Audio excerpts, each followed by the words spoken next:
I'm in Max. You are listening to Happy Jack's RPG Podcast. I'm in Max. Pursuing the RPG hobby with reckless abandon.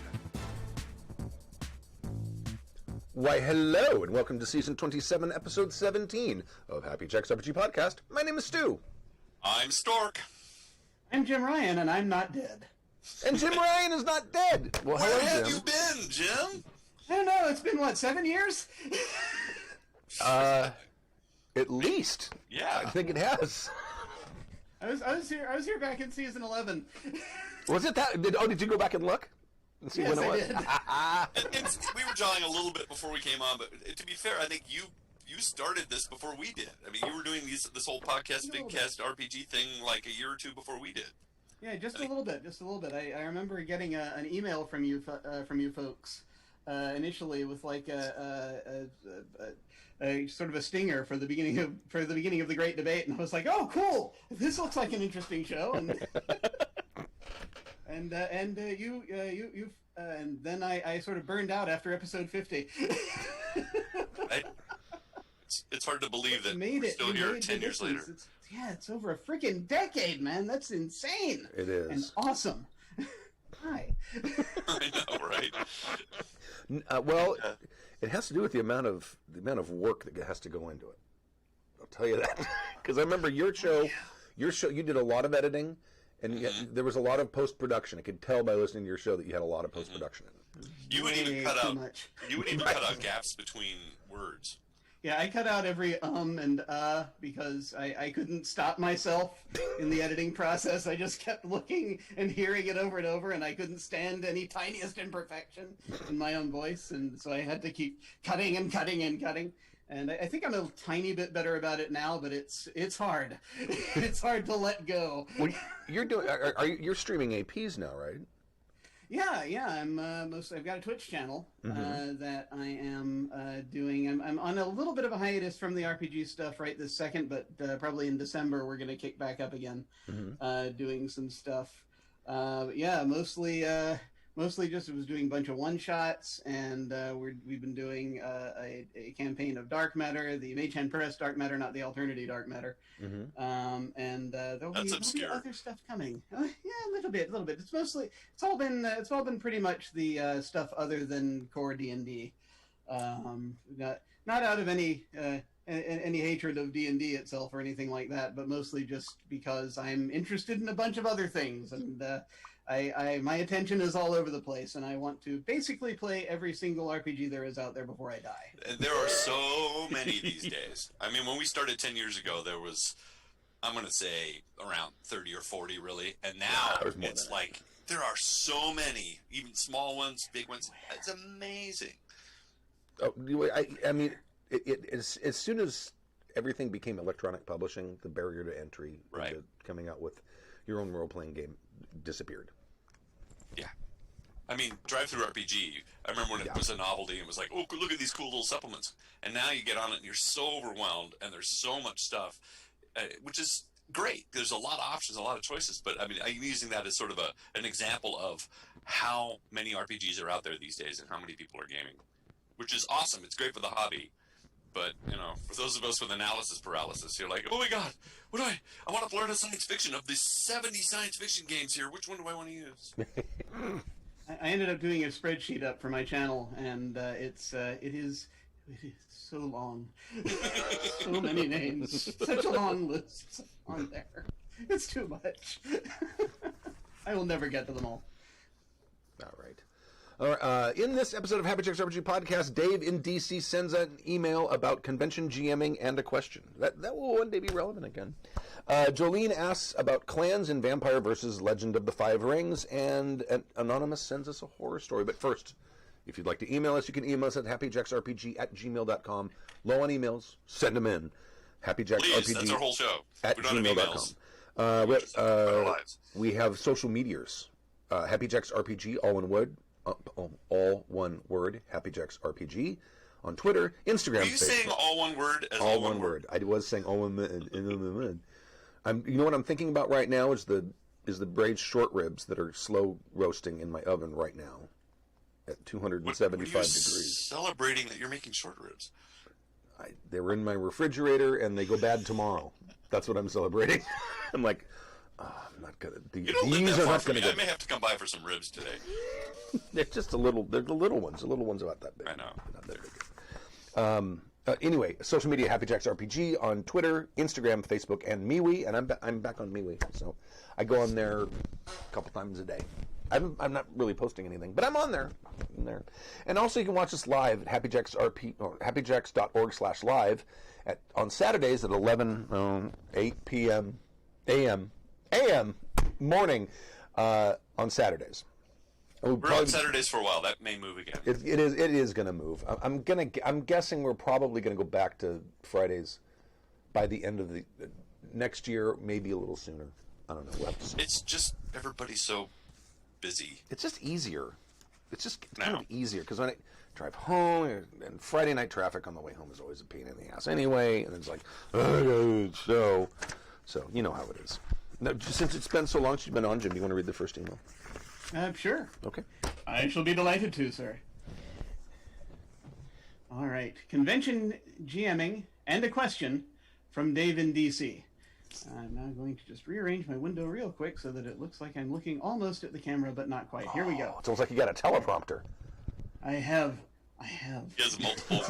I got to go back to my broadcasting training. Okay, here we go. Read ahead. Let's see if we can do it.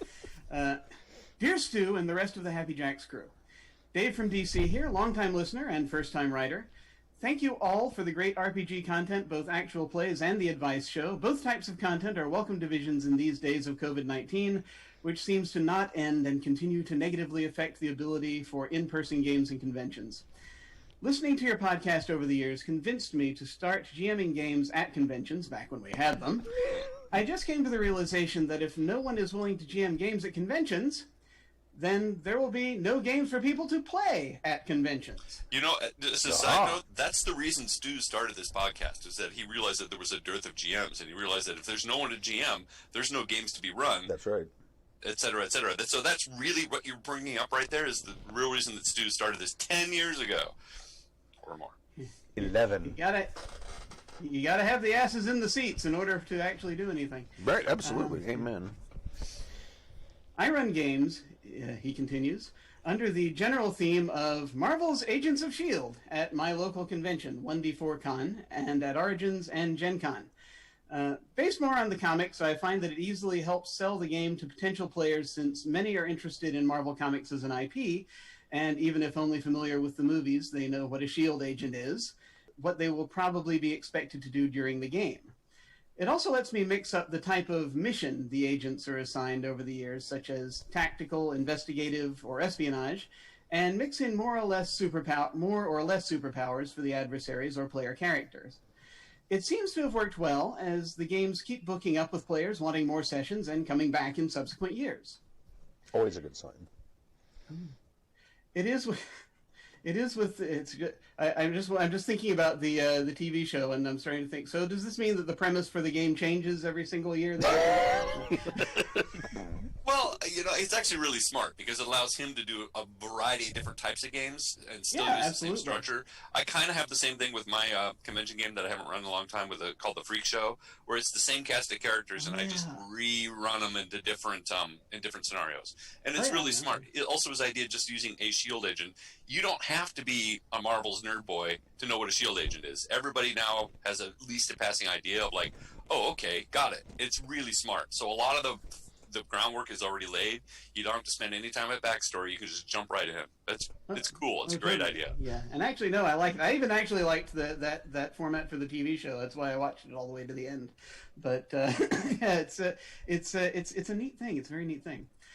It is with this experience, he continues, that I felt I should comment on the question from back in season 26, episode 15, asking about how to write better female pre-gen characters for con games.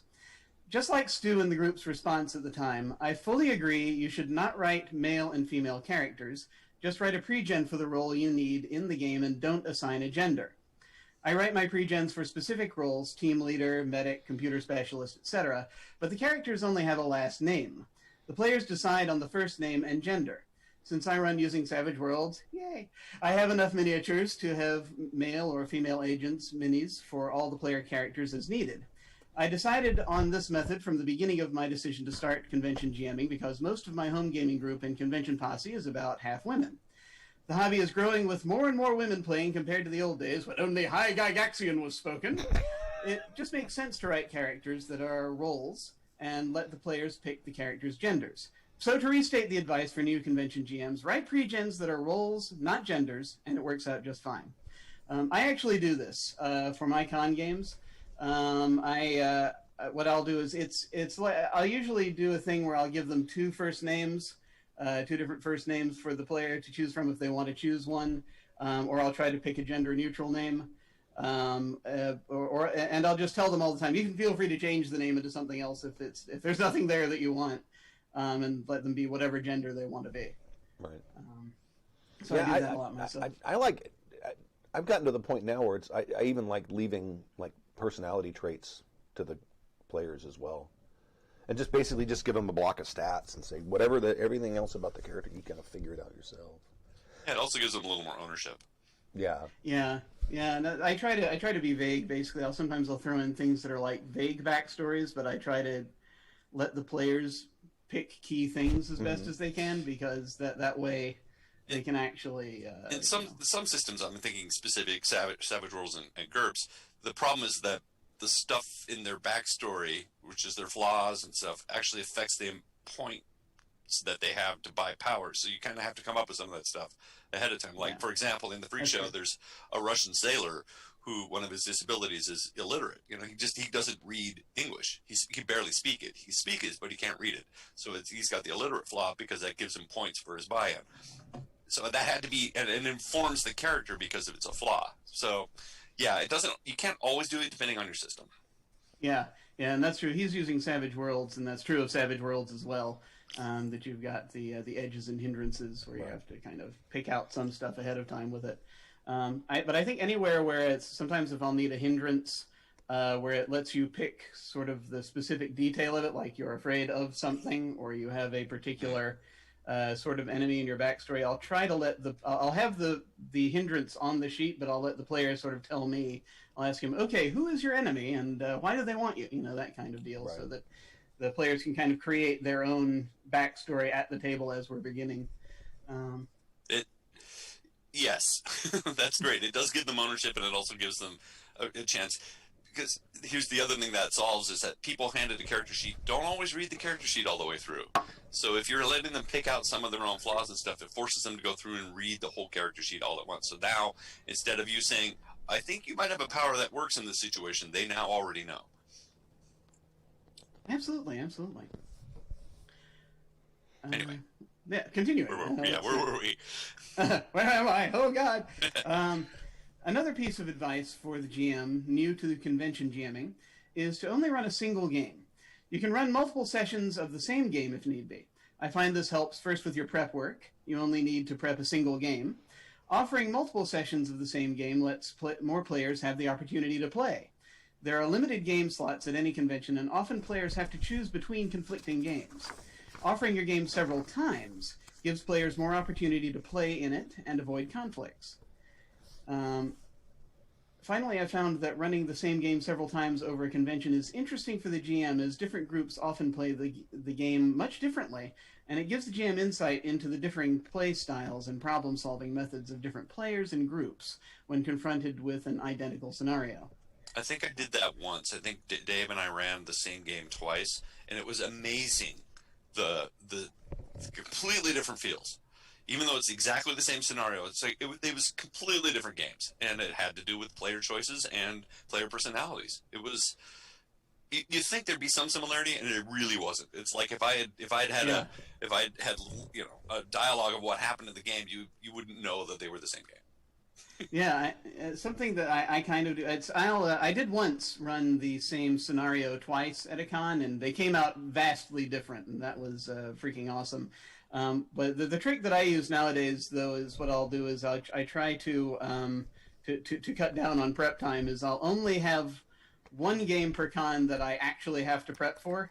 That it's like a new scenario. Everything else will either be scenarios that I've run before, or zero prep games like, Fiasco Inspectors, that kind of deal, so that I can just, throw it down and go, which makes it a lot easier for me to kind of put it together. It's all I've got the bandwidth for at this point, is to make one new game per con.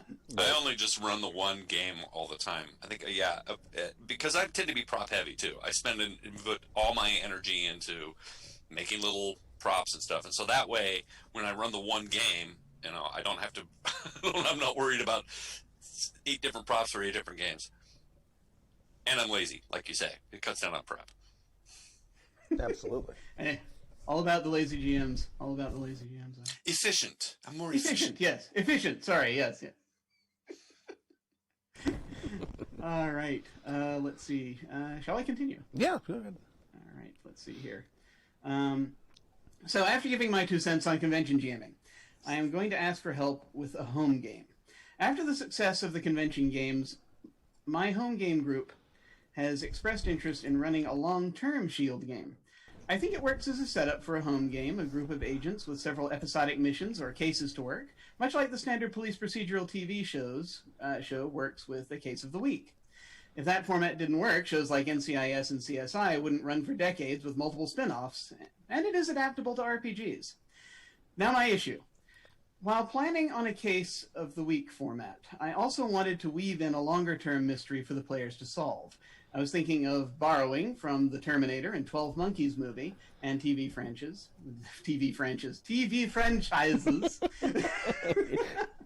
I'm not sure what a French is, but I'm sure we'll figure it out. That's what a French fry is up there. French fry, yeah. Those are the.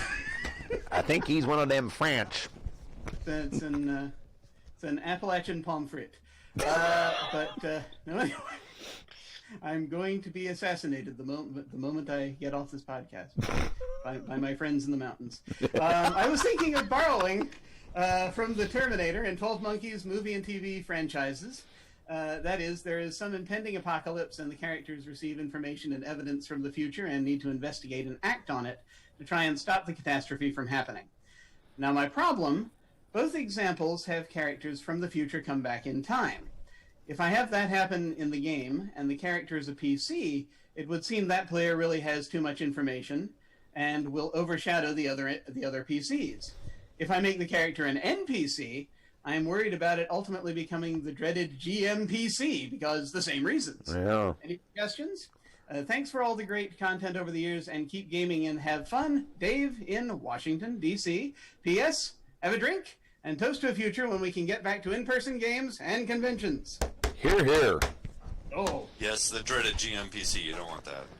I have Go ahead. My first thought was, in 12 Monkeys, it's already kind of solved because he's only contacting the future briefly for little snippets of information, and the information he has from the future isn't that relevant to where he is now. He only has a general idea of what's going on. So if you play your future right, the guy from the future just knows something's wrong, but he doesn't know all the fine details, so he really can't help that much. Well, the 12 Monkeys specifically, they're going back into the past to figure out what happened. They don't know. That's right. one of the big conceits of that's the series and the TV show is the fact that they know there was a disease, but they want to figure out where it started. That's what there's a gap in their information that they need to get. They have some details. They kind of have a general area. They kind of have some rumors and some, because it happened so long ago, they don't have concrete stuff. So some of the information that your person from the future comes to give might not be complete. So it's like, even if they go back and ask him, he's like, look, I've told you everything I know, and I'm sorry.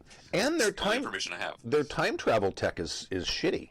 Yeah. Because it's inaccurate. They don't know how long you're going to be gone. They don't know if they're sending you back to the right place or not. And the people they're sending aren't the most stable people there are. Right. The other solution you could use is like your time traveler needs to hide out because he can't affect what goes on in the past too much. He needs to be very careful about what he does and where he does. So you could just have him like holed up in an apartment. It's like, if they have to go find him, they have to go stop what they're doing and go and talk to the guy, because he's like, if I go out there in the world and I start doing stuff, I could ostensibly erase my existence. So that's fair. I need to be here. And the other thing as a solution I was thinking of is bring in another guy to play that PC for briefly, and have another player just play that person, and maybe he's a co-GM as well, so he's privy to some of the info. But that way, it'll solve the whole GM PC on your end, and it allows a different take on maybe one of the player characters without it being the same person. That sounds good to me as far as that kind of thing goes. It can be tricky. I know that if you have it as a player character, to strike a balance, because even if you have it where they don't know what's going on and it's an investigative thing, which I dig that, then and I know specifically in 12 Monkeys there were memory issues too. So I mean, it's right. You don't necessarily have like a huge command of the future knowledge necessarily.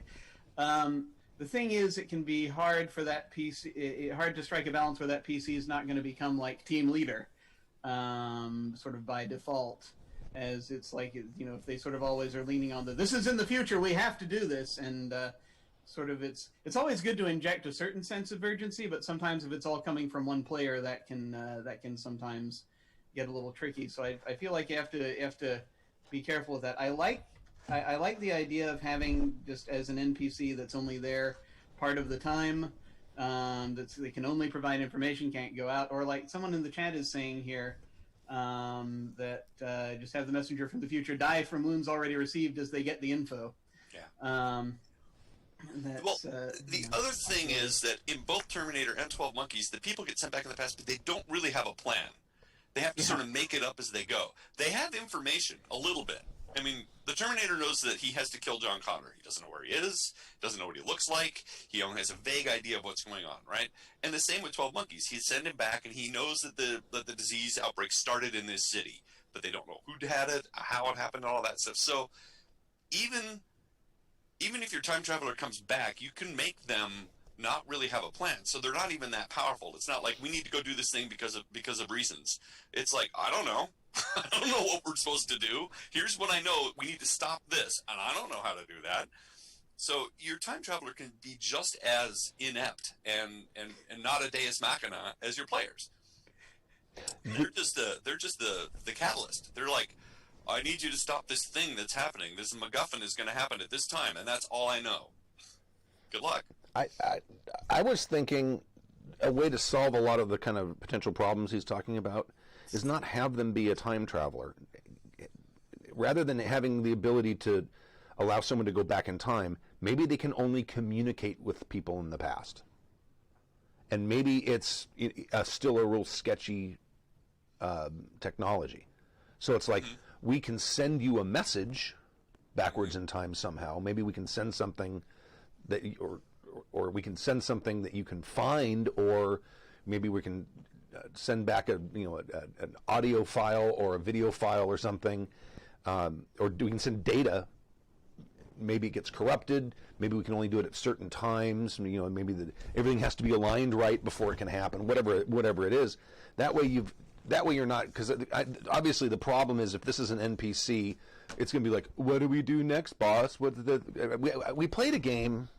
It was Champions. Bill ran it back when we were just out of college. And this is a game I played Oppenheimer in, the sort of psychotic nuclear vigilante. And one of the characters, the character I actually had the big conflict with, he was a soldier, I think. His backstory was real mysterious because it was one of those things that was going to get played out during the course of the adventure or the course of the campaign. And he had, but he was wearing powered armor. But he's from somewhere in the future. And he came back here for a specific reason. Obviously, he's not going to talk about it because it's going to contaminate the timeline, blah, blah, blah, blah, blah. But he was here for a very specific reason. And I can't remember who it was, but his character was obsessed with some celebrity who was going to become critically important to the fate of the world. But I can't. Pamela Anderson? No, I think this is before Baywatch. Pamela Anderson. That's it. But like Jim was saying, by default, his character became the leader of the group because he had knowledge that none of the rest of us had. Well, if you want to avoid that situation, don't have the character come back. So they send you a message urgently, and maybe they give you enough information about the future or about, personal information about the characters that you say, well, how the hell does this guy know all this stuff? He must, you want to be able to verify the fact that they're actually contacting you from the future. Or maybe that's part of the game, is that you don't really know for sure that they are. You just kind of think they are. I don't know, but I like the idea of removing them from the storyline per se. That gives the GM a lot more control, so they don't end up becoming a Deus Ex Machina that will solve everything for them. If it sounds like he wants to make this one of the PCs. It's like, if this is going to be a PC, he's going to be a frail old man by the time he comes back. So he may very well die, or just be so frail and useless. It's not like he can go out, jumping through windows with you guys. So he's. Or it could be maybe a descendant. He can make it a descendant. Right, that's true. In piggybacking off what you say, Stu, it's like, again, with Terminator and 12 Monkeys, they were able to communicate with the future by leaving like a message at like a. Yeah, he called a number. Right, and left it on an answering machine, and then they would answer back. But it was always cryptic, and it wasn't very good, and the information that they had wasn't always that useful. So, but with Terminator, it was a one-way trip.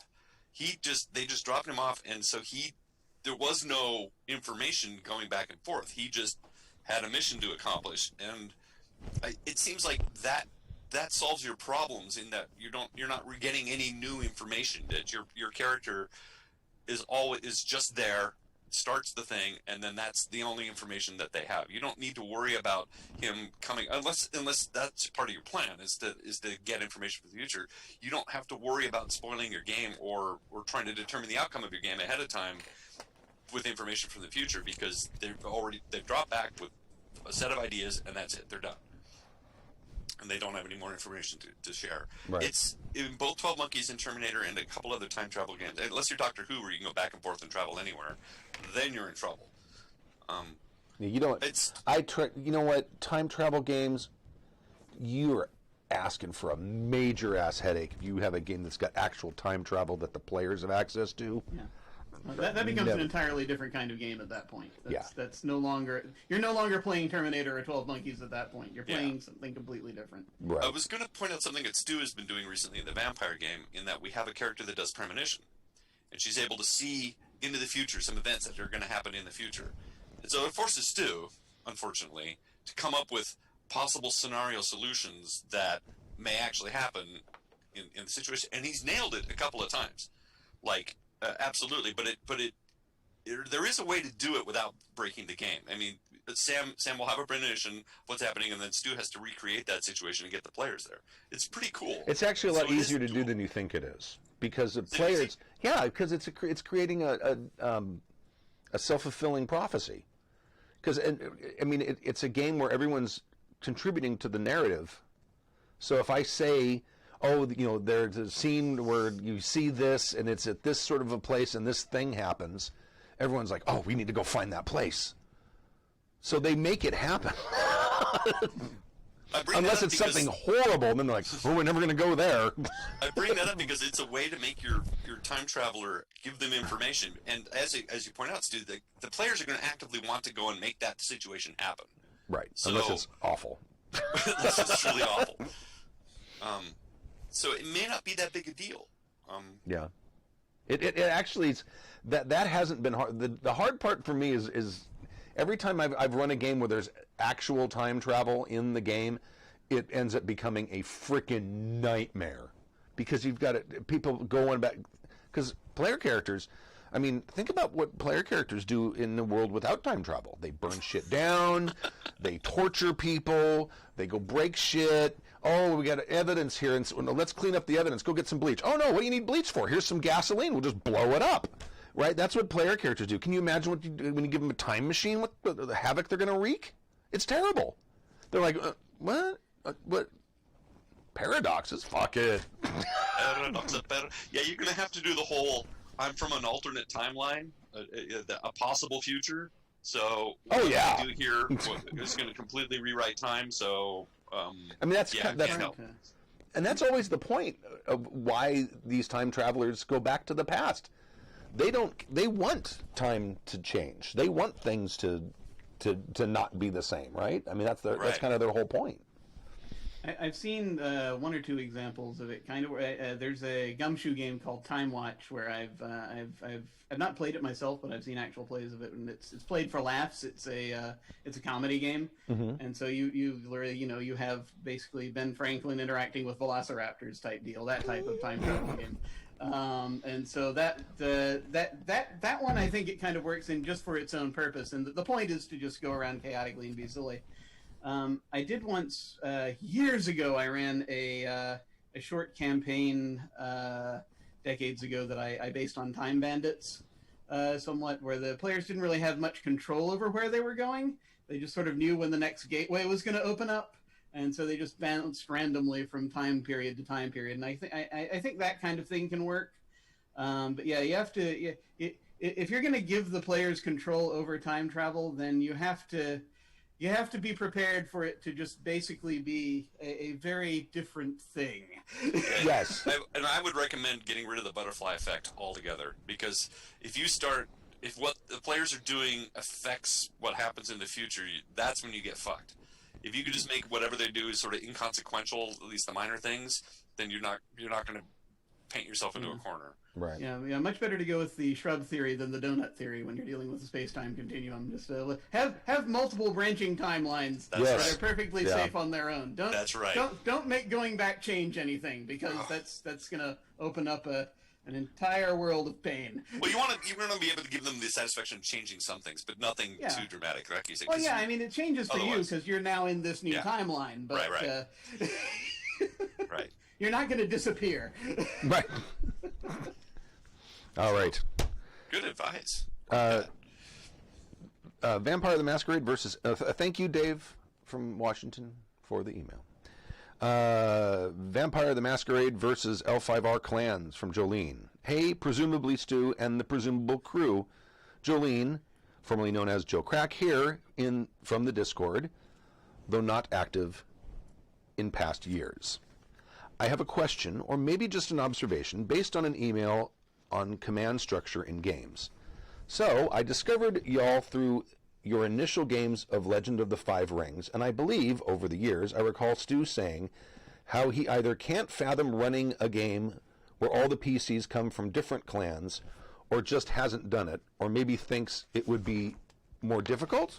I actually have difficult time understanding how it would work, because we'll get to that.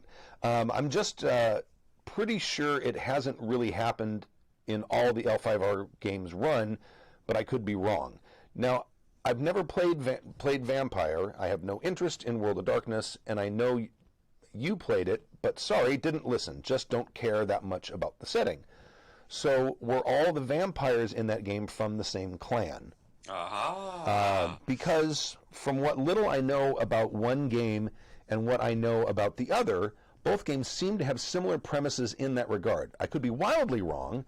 I just am more familiar with L5R PCs being from different clans, with all different objectives, perfectly willing to manipulate the others so their clan is in a more favorable position, on top of whatever other threat they have to deal with. Is Vampire similar to that? Anyway, there's some enjoyable discussion from this, and hope y'all stay safe. Joe, they, them. You bring up a very good point. Since I got this email, I've been thinking about it, because clans in L5R and clans in Vampire are different. They're not the same thing, because they're different, because clans in Vampire are your classes. Yeah, but in Legend of the Five Rings, it's the same kind of thing. You have these schools that you can only get in certain clans. No. Almost every clan has a Bushi school, a Shugenja school, and a courtier school. So they're not your class. But every vampire clan can build a melee type or a... Yes, you're right. The gangrel are going to be the better at melee. Yeah, it's not. You're not pigeonholed. There's different things you can do, and you're given 3 disciplines with whatever clan you're in Vampire. So you can, whichever one you concentrate in is going to define what your character does mechanically, at least, I think. But I mean, I still think there's enough similarity there that it's a razor thin margin for me, because, like, yes, there are definitely certain clans in Vampire that are better at, say, Mangrel, or melee, like the Gangrel, sure, or the Brujah, and then there's right, and then in L5R, there's definitely some clans that are better swordsmen than other clans. Yes, there different is still aspects of it, sure, yeah. But well, I mean, like the Crane would be known for dueling. Right. Their particular Bushi school that's kind of what it concentrates on. But yes, but depending on, if you want to do more, let's say you want to do more hand-to-hand combat, you would pick a certain clan for that character. You know what I'm saying? And same as you would with Vampire, you'd pick a certain clan for that character if you wanted to do more hand-to-hand oriented combat. Right. Well, I mean, like when we ran our L5R game, because the thing to me, and I think this is the biggest difference between, first off, the clan in L5R doesn't necessarily determine what your character can and can't do. Yes, that's true. It does in Vampire. Vampire, yes. But I think clans as a political entity are very different between those two games. Yeah. Because L5R clans, those are almost like nations that make up sort of the child nations of a larger empire. And they have wars with each other and shit. They are political entities that are separated from each other and sometimes are hostile to each other. Whereas in Vampire, your political structure of society will include many clans, even though there is a sort of substructure within a particular princedom or whatever, where you're going to have, your different primogen, and then you have, your clan people do sort of. Depending on which edition you're playing, because there were some editions earlier, World of Darkness, where two clans actively hated each other. They had sure. No, yeah, there's absolutely rivalries and stuff like that. But I'm going with Old World because that's what I know more. I know New World has clans, and then you also have, I can't remember what they call them. Covenants, I think. Covenants, yeah. Which is sort of like your political alliance. So you have your clan, which is what you do, and then the other thing is like where you kind of fit politically in the world. But I mean, one of the reasons I've always run Crane games is not because the Crane are my favorite clan, because they're not, is because have difficulty.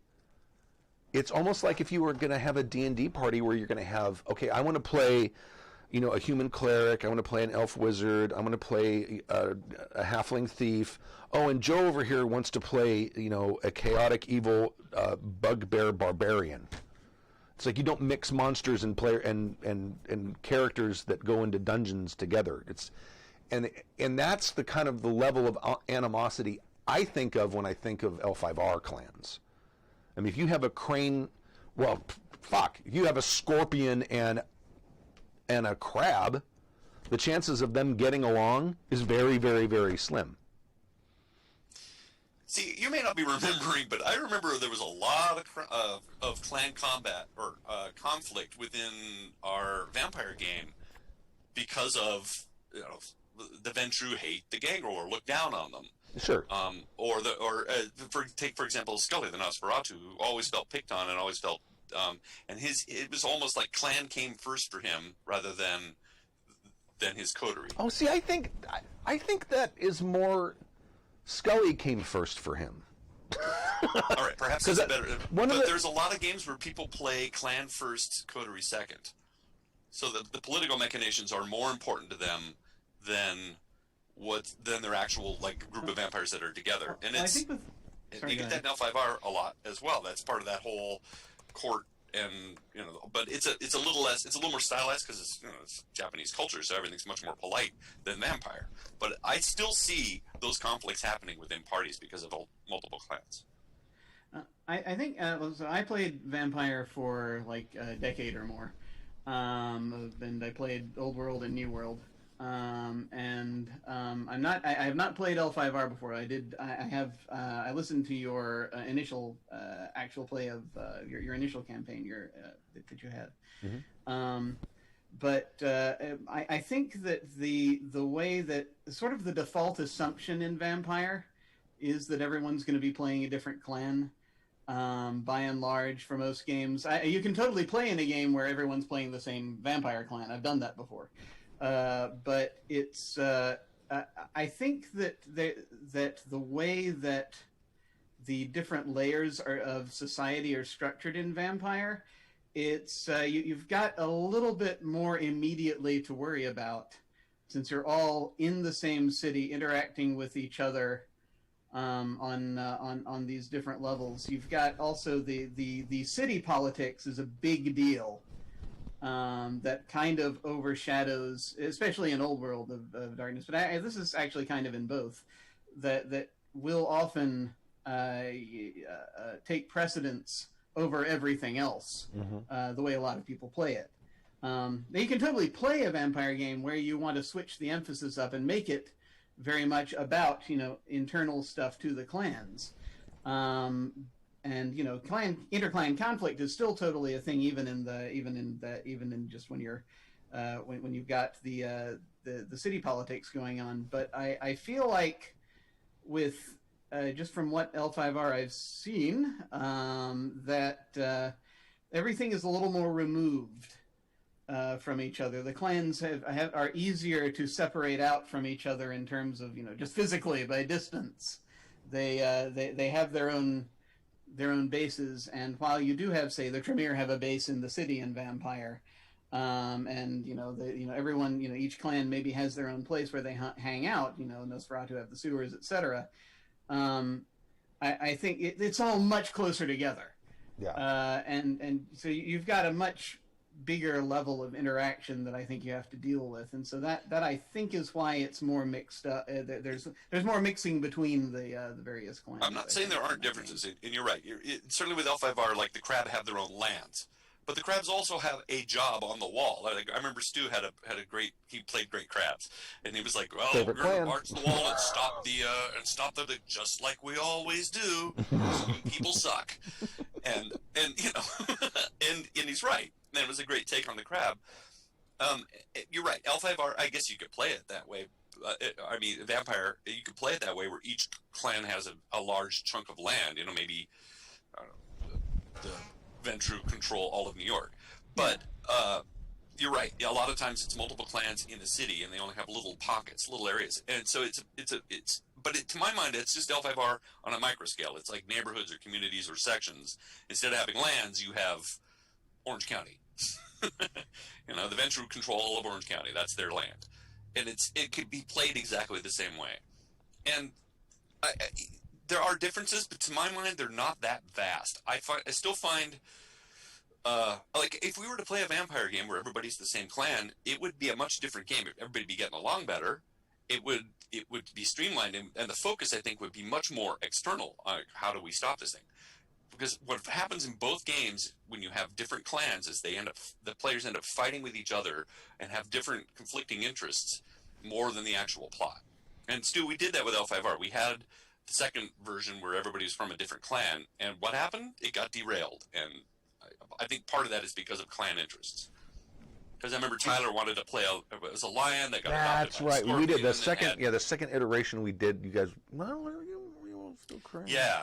Because I ended up with my Kitsune mage, and that's right. Because you were playing descendants of other of the characters from the first game. But everybody ended up in different clans. Right.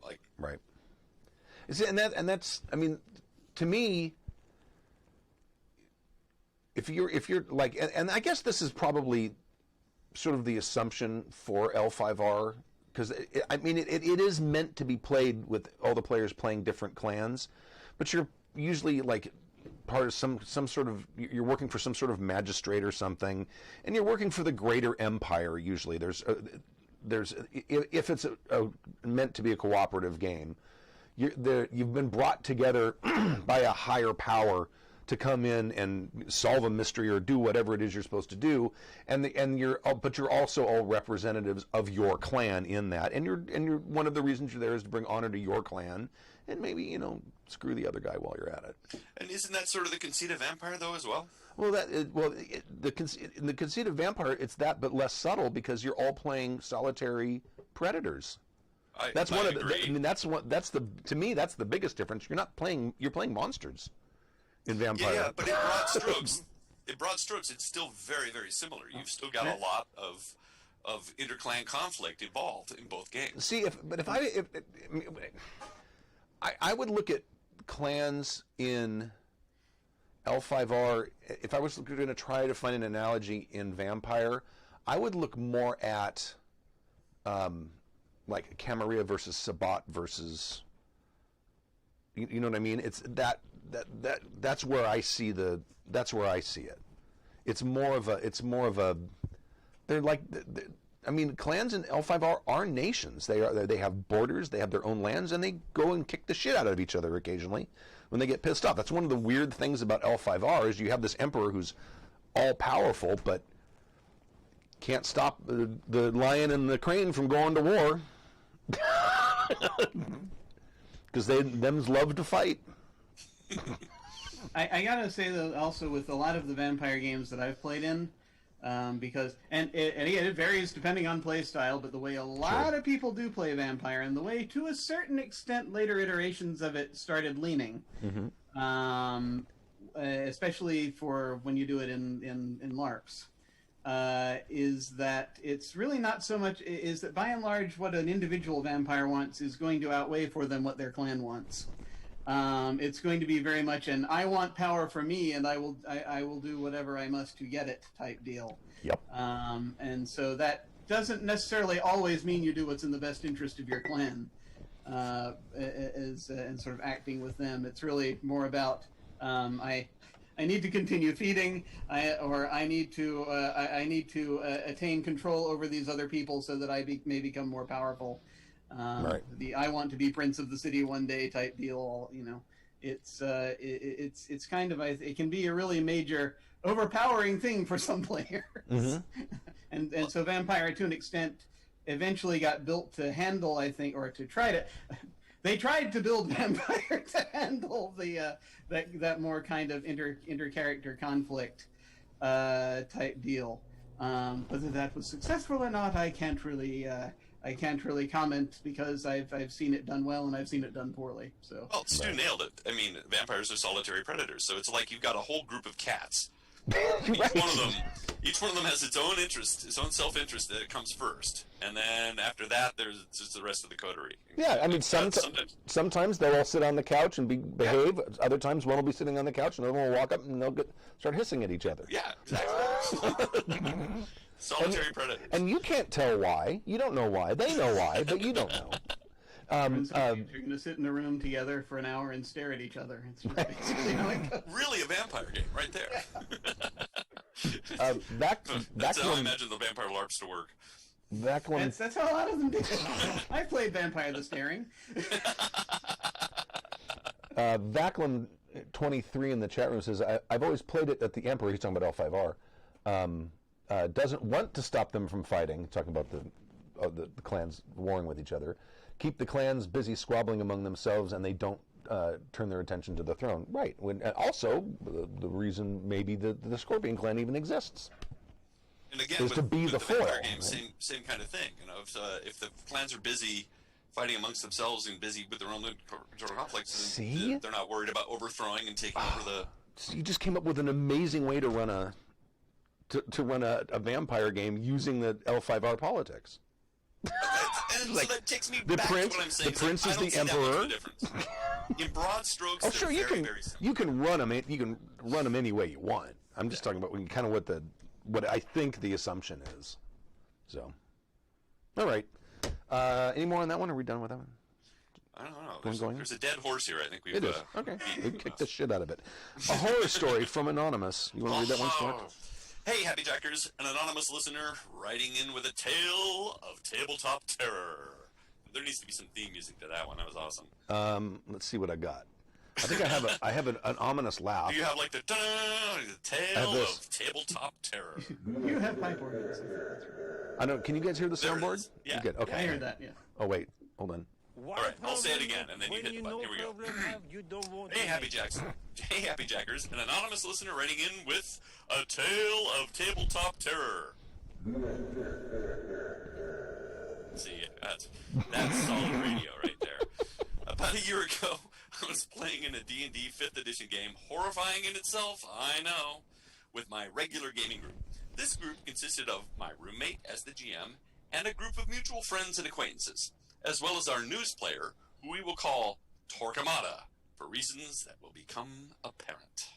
Torquemada was the newest addition to our group, a friend of a player who is a friend of the GM. He was playing an incredibly old, lawful good cleric. He's been with the group for maybe 3 or 4 sessions, and so far has been fairly unremarkable, both as a player and a character.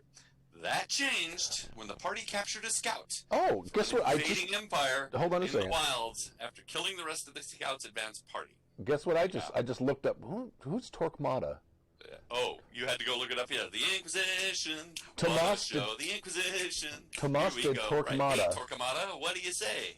Right. A Castilian Dominican friar and first Grand Inquisitor of Spain's movement to homogenize religious practices with those of the Catholic Church in the late 15th century, otherwise known as the Spanish Inquisition. Nobody expects it. Torquemada. You can't talk him out of anything. Yeah. Yeah, you can't talk about. Thank you, Jim.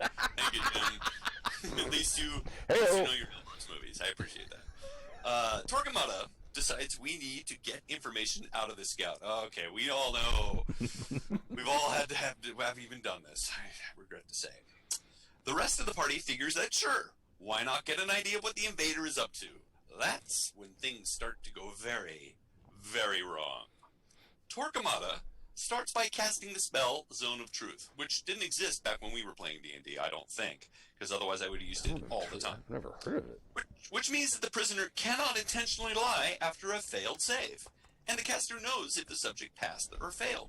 Simple, straightforward, to the point. That's when Torquemada's character opens up his pack and pulls out a collection of knives and bladed implements. I will spare you the gory details beyond saying that the following 5 minutes involved fingernails, toenails, and sharp implements used by someone who couldn't actually lie. Or used on someone. Yeah, used on someone who couldn't actually lie. The rest of the party watched in horrified silence as the GM and the lawful good cleric role-played out the rest of the torture scene.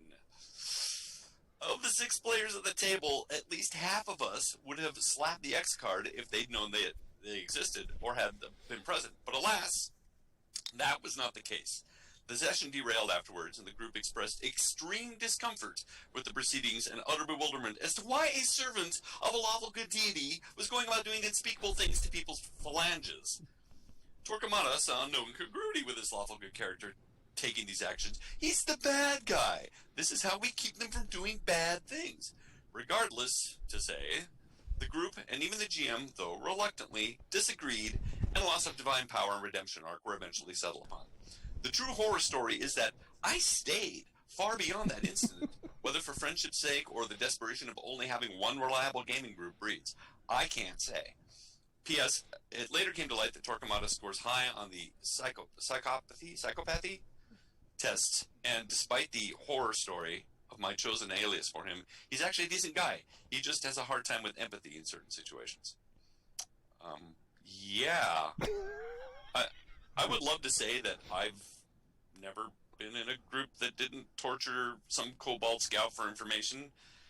I'd love to say that I've never been the guy that tortured the kobold scout for information, but that would be a lie. But I will say, we never role-played out the gory details of torturing the kobold scout. That gets just salacious, I think, at some point. You know? The only thing I can think of here that might even be that make any of it make sense, and this is probably not even the case here, and by make sense I don't mean justified, but is that I think Zone of Truth doesn't actually compel the person to answer. It just basically means that if they do say something, whatever they say has to be the truth, if I remember right. So maybe he was just trying to get them to talk, but at the same need to be time, role played out. Yeah, no. No. Can it just be hand waved? Nope. Then that role played out. I mean, that's where you start crossing some lines, you know, If where you're it's going like with the fantasy that torture works in the first place, then Right. right. You veil that. You don't. Yeah. It depends. I mean, it remember depends. It depends on the stakes. Torture could work if, like, it's something that, you know, if it's not going to mean your life or the lives of others. Like, what's your locker combination? I'm going to torture you. Oh, here it is. Yeah. I mean, it depends on what the stakes the person has involved. In the same way, unless you're playing Fatal, you don't play out a love scene. You don't role play out your love scene. You do in Fatal. Why would you play out the torture scene? Exactly. I'm having a hard time sort of understanding, really. Yeah, but I guess that's the point of it. That's why it's a horror story and not a, hey, here's how you play an interrogation scene. You know what would be nice if role-playing games, they have their disadvantages or drawbacks. Have one that's called Not a Murder Hobo. So you can just put it on a character sheet. My character's not a murder hobo, which means if I see crimes being committed, I'm going to call cops. I'm not going to get involved in a situation unless necessarily there's no other choice for the matter, and things like that. Or I'm not going to burn houses down to conceal evidence. I'm not going to torture criminals. It's the whole game in itself. It's like the anti-Munchkin. Right. You know, it's called Not Murder Hobos, and basically you play an ordinary person who calls the cops and doesn't carry a weapon. And sort of French New Wave game, the slice of life game where the objective is to go to the grocery store and pick up something. Right, and be polite and nice to everyone and try not to get complex. Wait a minute, that's my life. I mean, you could do it in Fate, I guess. There you go. Of course. Yeah, because there's nothing more depressing than building yourself in, like, Savage Worlds, and you realize how inept and stupid you really are. Try it someday. Oh, no, wait, I think I have a high intelligence, and everybody at the table's like, no. Yeah, no, you don't. we had that fight when we built ourselves into GURPS characters in the 90s or in the late 80s. That was so funny. Your IQ isn't 13. What do you mean? What do you mean? I'm smarter than all you guys. How dare you? It's like building yourself in Sims and then watching your characters die a miserable existence because exactly. You're like, oh my god, I'm a pathetic person. My Sim, that's me, died. Shit, I gotta change my life. So what do you think about the lawful good versus torturing prisoner thing? Is that justifiable? I mean, as far as, do you see where that is that an automatic inconsistency to you? If again, I have very strong views on clerics and paladins and such being tools for their gods, right? And if their god has doctrine, say against, I don't know, say orcs, like perhaps Pelennor, the dwarvish god, has an actual vendetta against orcs. I don't know the lore that well. Perhaps in certain cases, in racial, they call them that. That's a terrible thing, but they would have villain or monsters that were especially repugnant to that particular religion. Perhaps in those cases, but for the most part, I mean, especially if it's lawful good, and then they did, to their credit, role play out the fact that he lost his clerical powers because he has breached the contract that he has with his god. My take on religion is that you need to look at each god and their where they fit in their pantheon. Because if you are worshiping the god of mischief, for example, like Loki, you can get away with a lot more than you can if you're worshiping, the Happy Sky Man.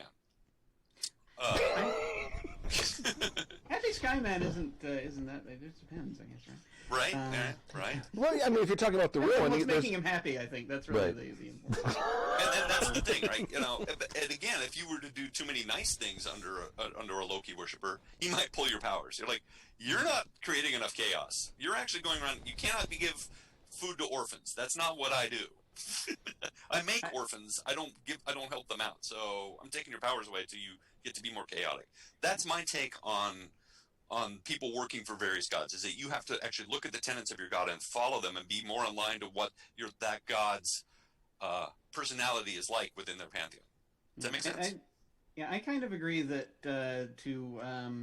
it does depend on how sort of the god views things, especially if it's like in most D&D worlds that I'm aware of, the god is actually like right there in some way. And not in all of them. There are plenty of them where the gods are more distant, but I think to an extent, if you're treating alignment as like a universal force per planar alignment thingies, however they do, if they're the more Morkakian thing, I guess, then yeah, I'd say that it is dependent on what your god thinks of as good or bad. I will say that I have I played in a game once where a game of D&D once where the DM was very specific about saying that evil actions taken against evil NPCs are still considered evil actions, and are still considered in that way when it comes to judgment of your alignment and whether or not you're having issues with that. And there were a lot of arguments actually at the table about that, because I think we had some people who were kind of more absolutists when it came to sort of the idea that if it's okay to murder bad guys type deal. And the circumstances, right? But I tend to agree that myself that everything you do, in the least bit that you want to, and at least invoke at least this much tiny bit of realism in a game, everything that you do affects you as well as affecting whoever you're doing it to. And so if you torture someone, that is going to take a toll on you one way or the other. And there should be repercussions. Yeah, there should be something that happens as a result of that, even if it's subtle. A humanity mechanic like you have in Vampire. Okay, so and I was waiting because what you said sparked something in my mind. I mean, in some cases, this can bring us back to the whole clan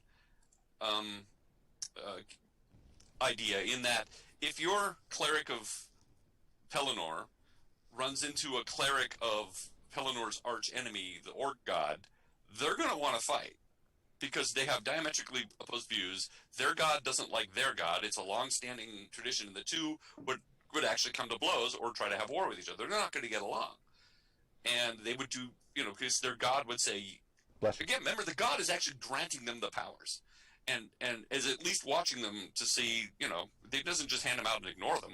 You watch them to see if they're doing what they want to do. And so I would think that they would feel pressure to not get along with this cleric of the god that their god hates. You know what I mean?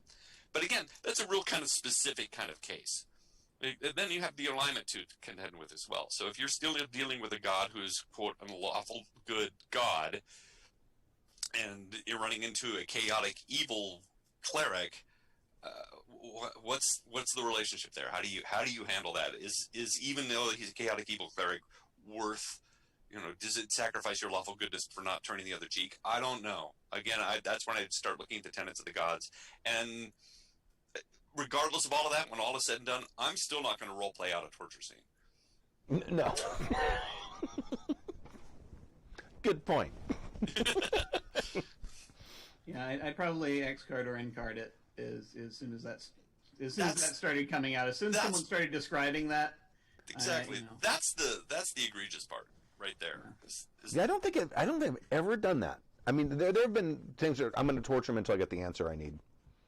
I remember that happening in a game, but I don't ever remember. And then maybe roll. There's like, I'm going to roll my interrogation skill versus will or whatever, and figure out who won. That's the way that needs to get handled in the future. And the fact that he actually had a whole bag of torture implements. Well, don't you think that all of the priests during the Spanish Inquisition thought they were lawful good?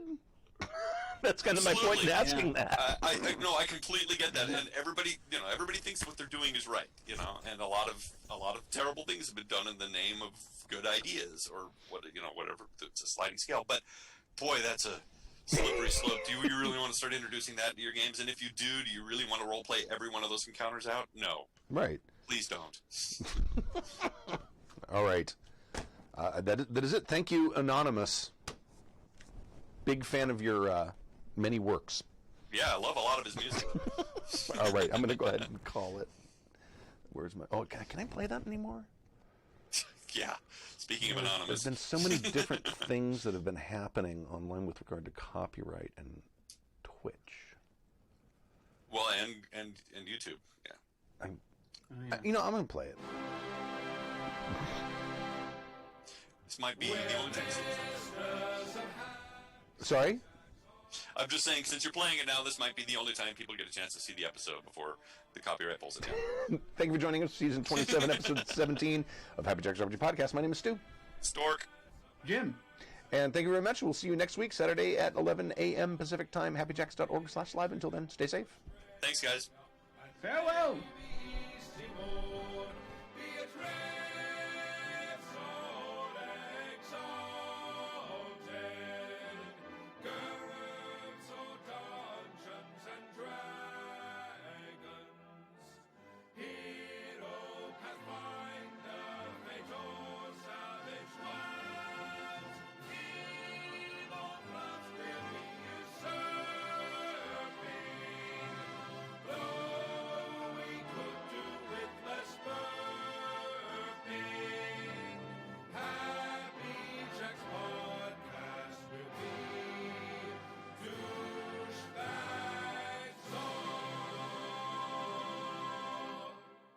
The preceding program has been a presentation of the Angry Folk Media Empire.